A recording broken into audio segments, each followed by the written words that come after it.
Okay. So we are live on YouTube. Okay.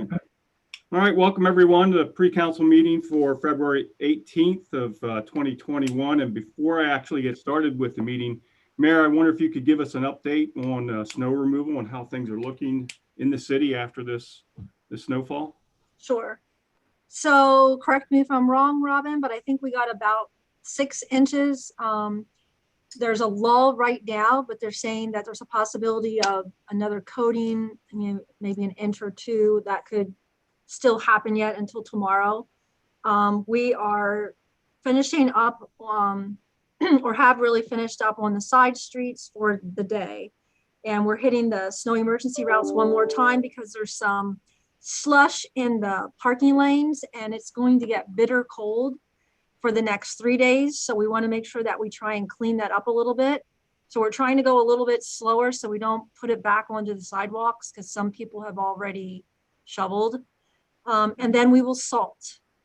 And then at that point, and we have people working in alleys and the parking lots. So hopefully, maybe around 9-ish or 10, somewhere before midnight, hopefully we can lift the snow emergency. Okay. But that's all an estimate at this point, depending on what happens with the weather, if we have any breakdowns and whatnot. I don't think they're taking a break for dinner, so they're just going to keep going. And of course, we would ask the citizens of Lebanon to get out as soon as possible and start shoveling those walks as well. As the mayor had stated, we might get a few more inches yet out of this, but looking at the weather maps before I came in, it doesn't look like much, but they are still forecasting 2-3 more inches. So. Okay. And, legally they have until 24 hours after it's completely over. So if it's going to go until tomorrow, they would have 24 hours from whenever time tomorrow. Thank and you. We're usually, give them extra time, but. Okay, absolutely. Try and work with people if Absolutely. they're trying. Okay. All right.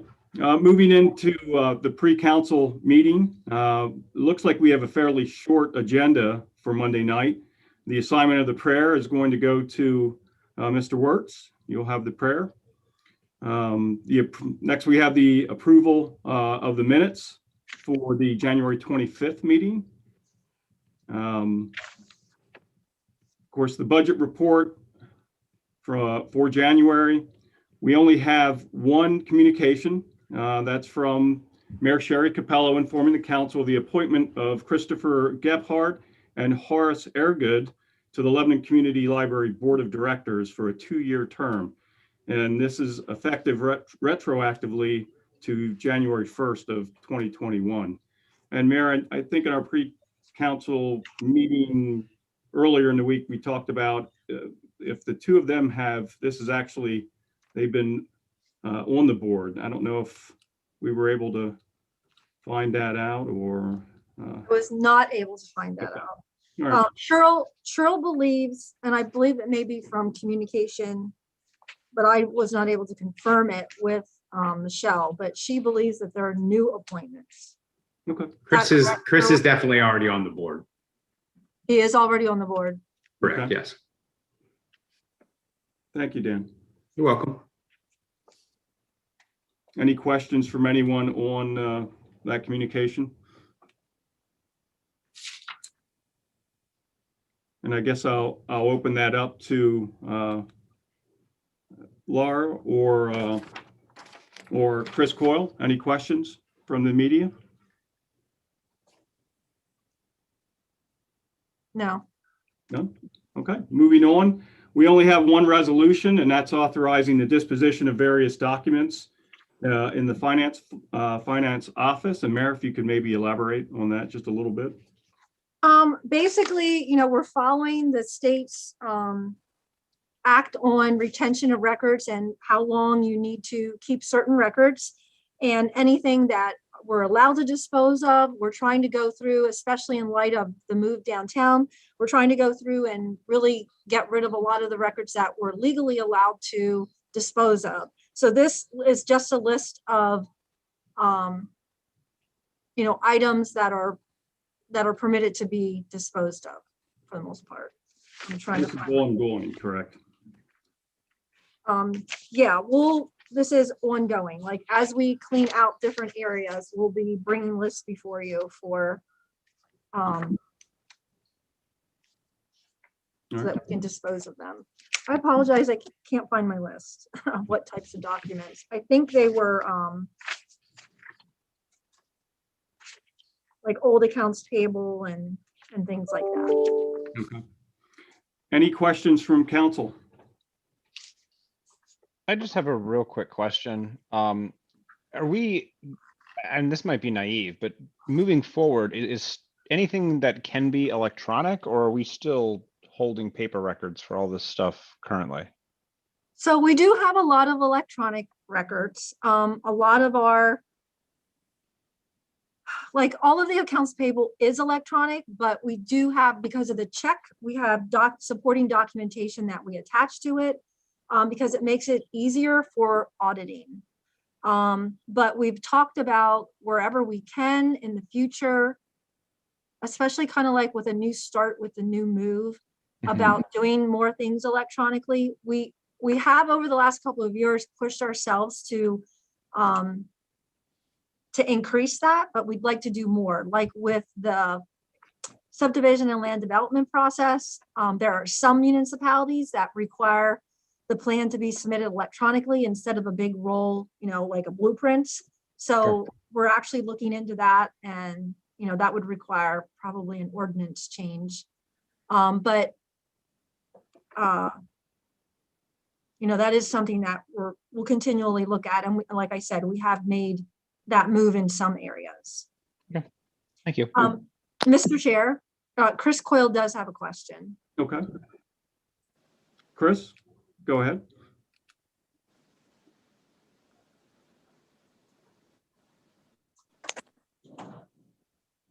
Me unmute now. Am I unmuted? Yes. You are.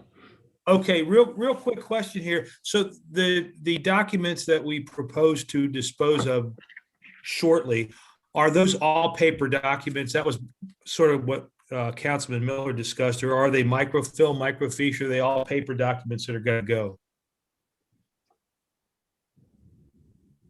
They're all paper documents.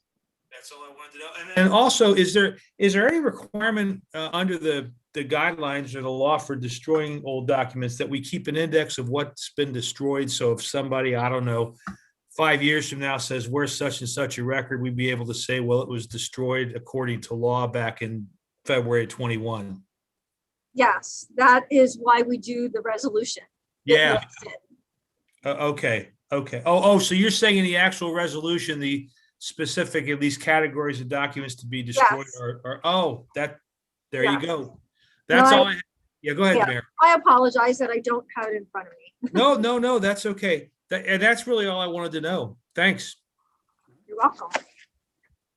And Laura, any other questions, Laura, or I don't know if Pam Turcamo is on. Pam is not on, and Laura has not raised her hand. All right, who would like to take that resolution then? I'll take that. All right, Wayne, thank you. All right, we have one ordinance as well. And that's this is the final reading for bill number 6, and Mr. Boast, you're going to have this. It's the amending Article 1501 of the International Fire Code of the codified ordinances of the city of Lebanon, which prohibits open burning in the city of Lebanon, adding the definition of burn container and creating a permitting process for public demonstrations involving burning of a flag. And again, this is on the final reading. And Mayor, maybe if you just again, I know we've gone through this last month, but. Okay, I will, but if I may, give me 1 second here. Commissioner Troutman, do you have a question about the prior resolution, or you want to say something about this? You have your hand raised. I wanted to make a comment regarding the retention of records as it affects public safety. Okay, go ahead. Sorry, Mr. Chair.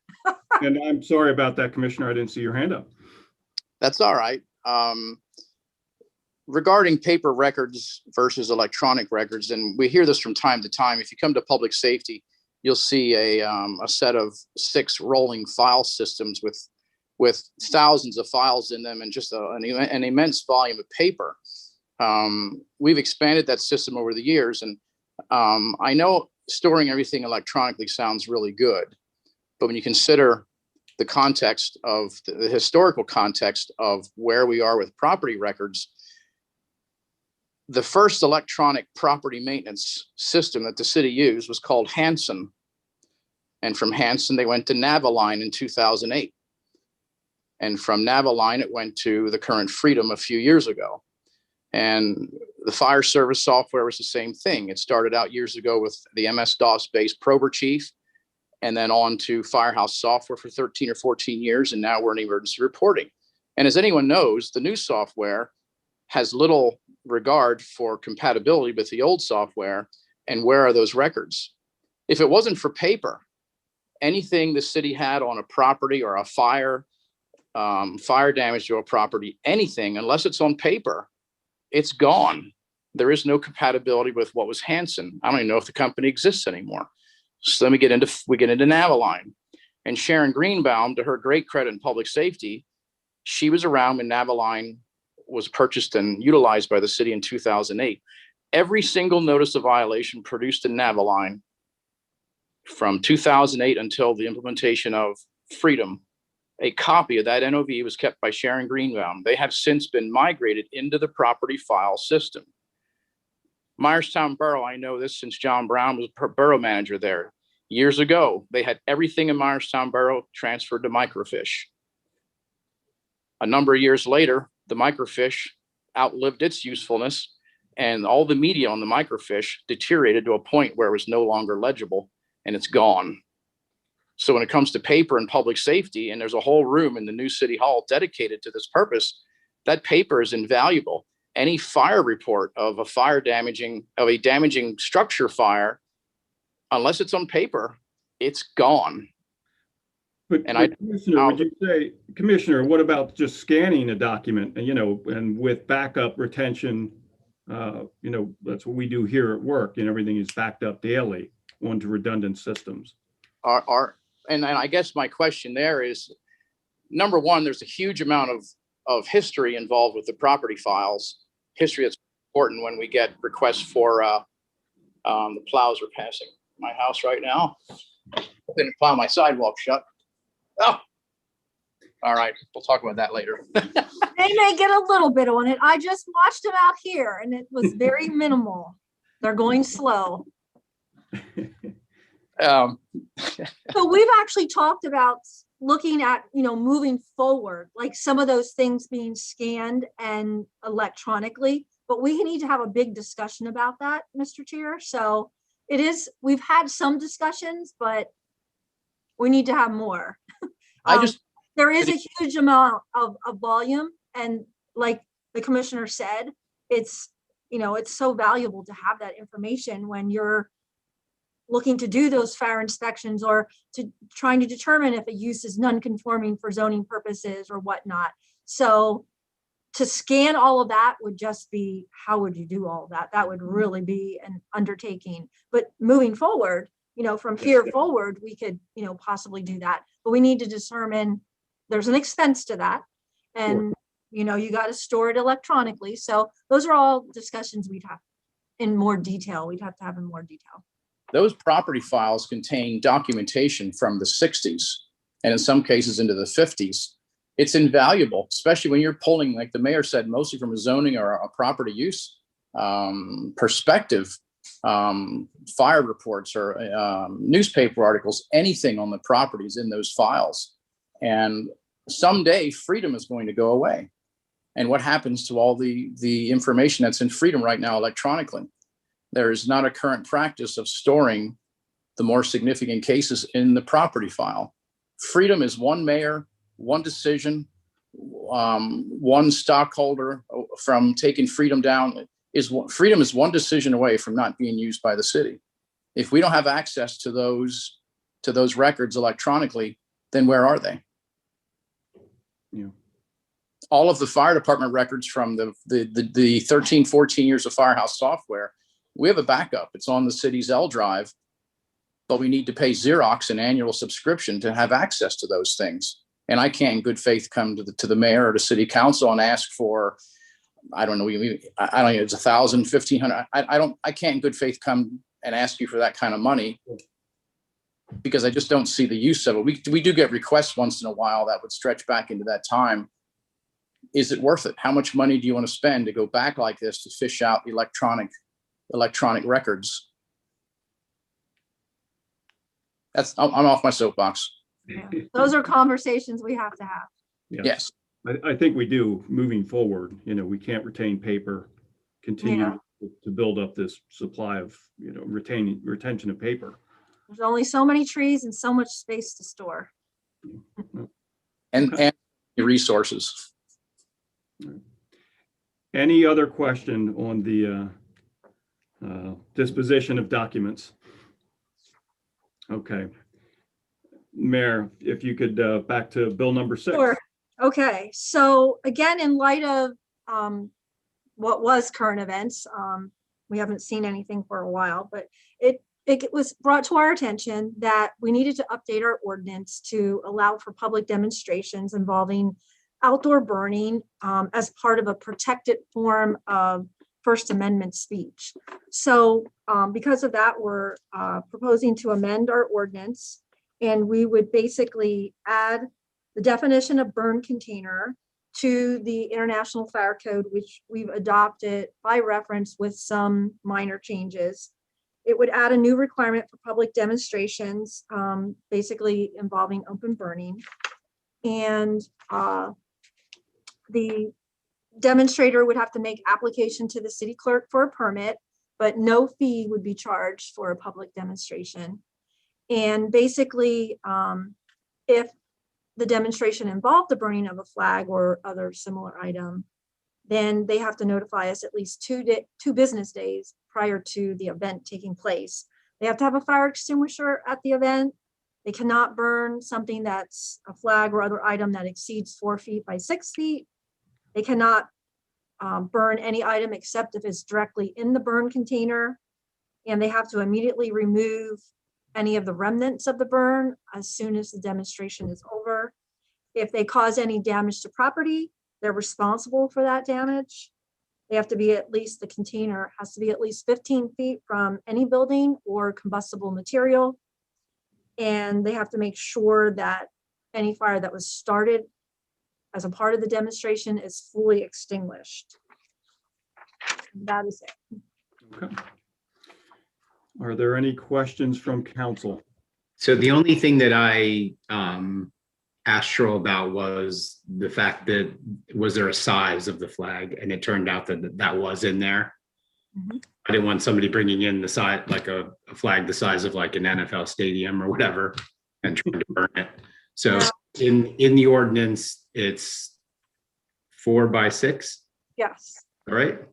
yes. That was my concern when I looked back into it. I realized that because she's terribly efficient, Cheryl already had it in there. Any other questions from council? And from our guest media? No. Jeremy, I ask, Absolutely. I don't have the paperwork in front of me. And I this thought has only kind of entered my brain standing here pondering the implications of this. But is there any premise in the proposed language that requires an observation or supervision of the fire by the fire department? In the past, of course, we don't allow any burning. When it comes to the bonfires of the school district at this point, we always issued a permit at no charge, and we always supervised that fire. I wonder, and I apologize for the lateness of my epiphany here, should there be a supervision requirement by the fire department on an open burning permit or an open burning event, whether it's permitted or not? Mayor? Well, at this point in time, we're on final read, so I can talk to you outside of this meeting, Dwayne. Okay. Yep. And I That's apologize. okay. I considered this till right now, and I'm standing here thinking about it. And I think the container that they have to burn it in shouldn't that, contain some of that anyway? I'll Comfortable. I'll talk to you after the meeting, Dwayne. And any other questions? I don't have a question about that, but I do have something to add before you close. Okay, I'll start out with you then, Mayor. Okay, so we did a business outreach the week of Valentine's Day, and I just kind of wanted to share it because it was an extremely positive initiative. The businesses were really happy to see us, and I just kind of wanted to show, I guess I should hold it up to my camera. So we had the hashtag love locally, which if you look in the square at 9th and Cumberland, Janelle got a banner for us, and we put hearts up and are really trying to promote, of course, shopping and dining local. We also have it in Spanish, which on the flip side, it's also written in Spanish. But basically it just says, that we're thanking and we appreciate all of our businesses that have kept their doors open during this difficult time. And we know and understand that their businesses have experienced unprecedented challenges and that they represent the heart of our economy and our community, and that their efforts have not gone unnoticed. And that we wanted to extend to them every best wishes for their business, their employees, and for all of those that they love on Valentine's Day. And this was on behalf of my office, City Council, all of the city employees, and we just wish them a happy Valentine's Day. And I think they really, truly, sincerely appreciated it. I think it was needed because just everything that has been going on for so long just needed a little bit of love. I think we just need more love. How many businesses do you think you were able to visit, Mayor? I would say, I did not count them yet, but I would say, I tried to hit as many as I could throughout the entire city. I would say maybe 90. Wow. Okay. Yeah, a lot. Wow. Well, kudos to you guys. That's an awesome program. Absolutely. Thank you. Thank you. Okay. Thank you, Mayor. Are there any questions from council? And any of our media or guests? No. No? Okay. Well, then I will see everyone on Zoom Monday evening, February 22nd, 6:30. Everyone be safe. That snow's going to freeze up, so be careful out there.